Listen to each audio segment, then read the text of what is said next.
Cette vidéo est sponsorisée par Copytrans Contact, l'application qui vous permet de transférer vos contacts, notes, calendriers et SMS vers votre ordinateur. Bonjour, c'est iPodTouch Pro et aujourd'hui je vais vous montrer comment préserver le jailbreak Untethered Évasion que vous avez fait. Alors vous savez, le jailbreak est sorti avec Évasion pour l'iOS 6.0, le 6.0.1, le 6.0.2 et le 6.1. Et bien sûr, vous ne voulez pas perdre ce jailbreak-là. Par exemple, si Apple sort un nouveau firmware, c'est-à-dire le 6.1.1 qui est déjà en bêta, ou même le 6.2 qui va sortir dans un temps futur pour bloquer le jailbreak, c'est-à-dire combler la faille, et bien si vous faites par l'erreur la mise à jour, et bien c'est impossible de revenir en arrière, vous avez perdu le jailbreak, vous devez attendre un autre 4 mois, même ça serait purement possible qu'il n'y ait plus de jailbreak. Donc, je vous conseille fortement d'écouter cette vidéo pour préserver votre jailbreak Untethered à vie. Pour préserver le jailbreak Untethered, c'est très simple. Premièrement, vous devez connecter votre iDevice. Moi, j'ai mon iPodTouch 5e génération juste ici, sur votre ordinateur PC ou Mac. On va utiliser le logiciel Tiny Umbrella pour sauvegarder les signatures SSH de votre appareil. Pour télécharger le logiciel Tiny Umbrella, vous allez sur iPodTouchPro.com dans le centre de téléchargement juste ici. Par la suite, vous allez atterrir ici dans le logiciel de jailbreak, outils logiciel pour iOS, firmware et outils logiciel pour PC. Nous, ce qui nous intéresse, c'est outils et logiciel pour iOS et on a le premier qui est Tiny Umbrella. Quand on va cliquer dessus, on aura deux possibilités, soit avoir la version Mac ou la version Windows. Pour nous, c'est Windows. Si vous avez un Mac, c'est la même chose. Et une fois que vous avez la version Windows ici, on clique dessus, puis on clique sur télécharger. Alors on voit qu'il supporte tous les iDevices jusqu'à la version 6.1. Donc ce qu'on va récupérer comme signature SSH pour préserver notre jailbreak Untethered, c'est bien sûr l'iOS 6.1 puisque c'est lui le dernier firmware actuellement. Alors là on voit il est téléchargé, donc tout ce qu'on a à faire c'est afficher le dossier. Par la suite je peux le mettre sur le bureau de mon ordinateur, j'en ai déjà deux, fait que je vais juste le déplacer ici. Donc, par la suite, on n'a plus besoin d'Internet ou Google Chrome. On a notre Tiny Umbrella.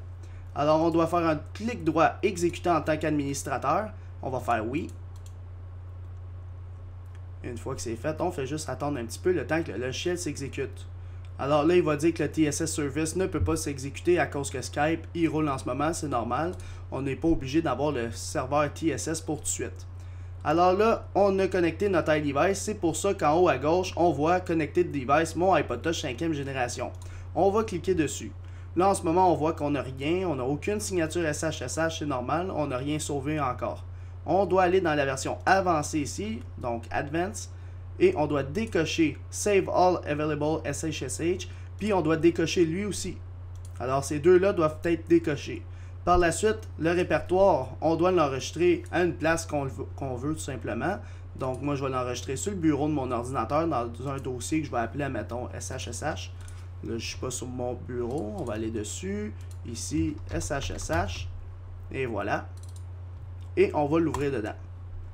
Donc, une fois qu'on a tout fait ces manipulations-là, on peut aller dans Log pour voir qu'est-ce qui va se passer avec mon iPodTouch 5e génération. Et tout ce qu'on a à cliquer, c'est cliquer sur Save SHSH. Fait que là, moi, je vais fermer iTunes tout de suite. Et par la suite, je vais aller sur mon appareil ici. Et je clique sur Save SSH. C'est parti. Alors là, on voit ici qu'il a sauvegardé pour mon iPodTouch 5e génération l'iOS 6.1 qu'il a trouvé sur le serveur d'Apple. Alors si on va voir dans Général, on l'a ici. Maintenant, si on retourne sur notre bureau, on a notre logiciel, c'est bien beau. Mais dans notre dossier SSH, on a effectivement notre signature ici. Alors ce fichier-là, vous devez le garder absolument pour avoir la possibilité de toujours downgrader votre appareil vers la version 6.1. Alors en ce moment, si mon iPod augmente, ben je peux toujours revenir en arrière. Il y a aussi des méthodes de downgrade qui sont en train de se développer par certains hackers inconnus, mais on va vous tenir au courant sur iPodTouchPro.com. Merci. Comme j'ai pu le constater sur mon Facebook personnel Alexandre Dupont, qui est en passant dans la description de la vidéo, plusieurs personnes me posent la question sur c'est quoi les meilleurs tweaks à iOS, tout le kit, et ils veulent savoir ce que j'ai installé sur mon iPhone 5.